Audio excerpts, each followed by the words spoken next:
എന്റെ പ്രിയപ്പെട്ട സഹോദരങ്ങളെ, മഹാനായ ഉസ്മാൻ റളിയല്ലാഹു തആല അൻഹു, ഉസ്മാൻ റളിയല്ലാഹു തആല അൻഹുവിന്റെ ചരിത്രം എടുത്തു നോക്ക്. ഉസ്മാൻ റളിയല്ലാഹു തആല അൻഹുവിന്റെ ചരിത്രം എടുത്തു നോക്ക്. മലക്കുകൾ പോലും ലജ്ജിച്ച മനുഷ്യനാ മഹാനായ സയ്യിദുനാ ഉസ്മാൻ ഇബ്നു അഫ്ഫാൻ റളിയല്ലാഹു. മലക്കുകൾ പോലും ലജ്ജിച്ചു പോയി, അത്ഭുതപ്പെട്ടു പോയി. എന്റെ പ്രിയപ്പെട്ട സഹോദരങ്ങളെ, ഉസ്മാൻ റളിയല്ലാഹു തആല അൻഹുവിന്റെ ചരിത്രം എടുത്തു നോക്ക്. മുസ്ലിം ആകുന്നതിന് മുമ്പും മുസ്ലിമിനായതിനു ശേഷവും ഉസ്മാൻ റളിയല്ലാഹു തആല അൻഹുവിന്റെ ഏറ്റവും വലിയ ഒരു ഗുണമായിരുന്നു ഭയങ്കര ലജ്ജയായിരുന്നു. ലജ്ജ എന്ന് പറഞ്ഞാൽ സാധാരണ രീതിയിലുള്ളതല്ല, ഒരു പെൺകുട്ടികളെക്കാളും വല്ലാത്ത ലജ്ജയായിരുന്നു മഹാനായ സയ്യിദുനാ ഉസ്മാൻ ഇബ്നു അഫ്ഫാൻ റളിയല്ലാഹു തആല അൻഹു. മഹാനവറുകളുടെ ചരിത്രം നിങ്ങൾ എടുത്തു വായിച്ചു നോക്ക്. ജീവിതത്തിൽ ഒരിക്കൽ പോലും കള്ളു കുടിച്ചിട്ടില്ല മഹാനായ സയ്യിദുനാ ഉസ്മാൻ ഇബ്നു അഫ്ഫാൻ. ആലോചിക്ക്, ആര്? ഉസ്മാൻ റളിയല്ലാഹു തആല അൻഹു. ഉസ്മാൻ റളിയല്ലാഹു 6-ാം നൂറ്റാണ്ടിൽ ജീവിച്ചിരുന്ന കാട്ടറബി.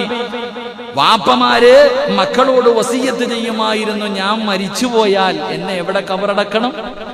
വാപ്പമാര് തന്റെ മക്കളോട് വസിയത്ത് ചെയ്യുമായിരുന്നു, എന്നെ മരിച്ചിട്ട് കബറടക്കുമ്പോ എന്റെ കബറിന്റെ മുകളിൽ നിങ്ങൾ മുന്തിരിച്ചെടി നടണം, മുന്തിരിയുടെ ചെടി നടണം. എന്തെന്നറിയോ? അതിന്റെ വേരുകൾ ഇങ്ങനെ കബറിലേക്ക് ആഴ്ന്നിറങ്ങുമ്പോ എന്റെ ശരീരത്തിലേക്ക് ആ വേരുകൾ ചേരുമല്ലോ. അപ്പൊ ആ ഒരു മുന്തിരിക്കള്ള് കുടിച്ച് ശീലമുള്ളത് കൊണ്ട് അതിന്റെ ഒരു അംശം എന്റെ ശരീരത്തിലേക്ക് ചേരുമല്ലോ, അതെനിക്ക് അനുഭവിക്കാൻ കഴിയുമല്ലോ.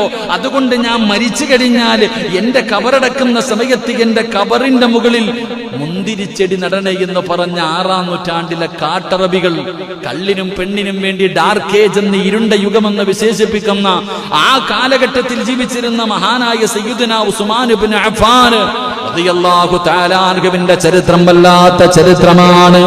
മഹാനവറുകളുടെ ജീവിതത്തിൽ ഒരിക്കൽ പോലും കള്ളു കുടിച്ചിട്ടില്ല, ഒരിക്കൽ പോലും പടച്ചവനെ ജാഹിലിയ കാലഘട്ടത്തിൽ പോലും വ്യഭിചരിച്ചിട്ടില്ല.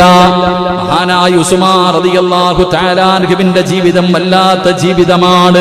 ഒരു ദൈവത്തിന്റെ മുന്നിലും മഹാനായ ഉസ്മാൻ തങ്ങൾ സുജൂദ് ചെയ്തിട്ടില്ല. എന്റെ പ്രിയപ്പെട്ടവരെ, അല്ലാഹുവിനെ വല്ലാത്ത ഭയമായിരുന്നു. ഉസ്മാൻ റളിയല്ലാഹു തആല അൻഹു ഇസ്ലാമിലേക്ക് കടന്നു വന്നു.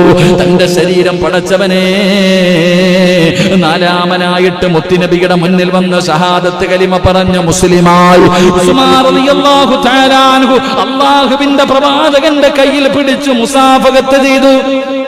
റസൂലുള്ളാഹി സ്വല്ലല്ലാഹു അലൈഹി വസല്ലമ തങ്ങളുടെ കയ്യിൽ പിടിച്ചിട്ട് മഹാനായ ഉസ്മാൻ റളിയല്ലാഹു തആല അൻഹു മുസാഫഹത്ത് ചെയ്തു. ആ മുസാഫഹത്ത് ചെയ്തതിന് ശേഷം മരിക്കുന്ന കാലം വരെ ആ കൈ കൊണ്ട് ഗുഹ്യഭാഗത്ത് തൊട്ടിട്ടില്ലെന്ന് ചരിത്രം പറയുകയാ.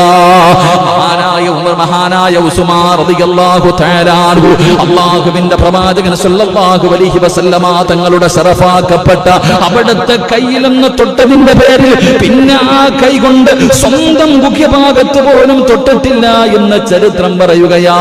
പടച്ചവനെ, മഹാനായ ഉസ്മാൻ റളിയല്ലാഹു തആല അൻഹു പടച്ചവനെ ഒറ്റയ്ക്കാകട്ടെ ഉറക്കത്തിലാകട്ടെ മഹാനവറുകളുടെ ഔറത്ത് ഒരിക്കലും വെളിവാക്കില്ലായിരുന്നു. അല്ലാഹുവിന്റെ പ്രവാചകൻ സ്വല്ലല്ലാഹു അലൈഹി വസല്ലമ തങ്ങളുടെ കയ്യിൽ തൊട്ടതിന് ശേഷം പിന്നെ ഒരിക്കൽ പോലും തന്റെ കൈ കൊണ്ട് ഗുഹ്യഭാഗത്ത് തൊട്ടിട്ടില്ലായിരുന്നു എന്ന് ഉസ്മാൻ തങ്ങളുടെ ചരിത്രം പഠിപ്പിക്കുന്നു. അല്ലാഹു ഭാഗ്യം നൽകുമാറാകട്ടെ. ഒറ്റയ്ക്ക് തന്റെ വീടിന്റെ അകത്ത് ആരുമില്ലാത്ത സമയത്താണെങ്കിൽ പോലും മഹാനവറുകൾ തന്റെ ഔറത്ത് വെളിവാക്കില്ലായിരുന്നു.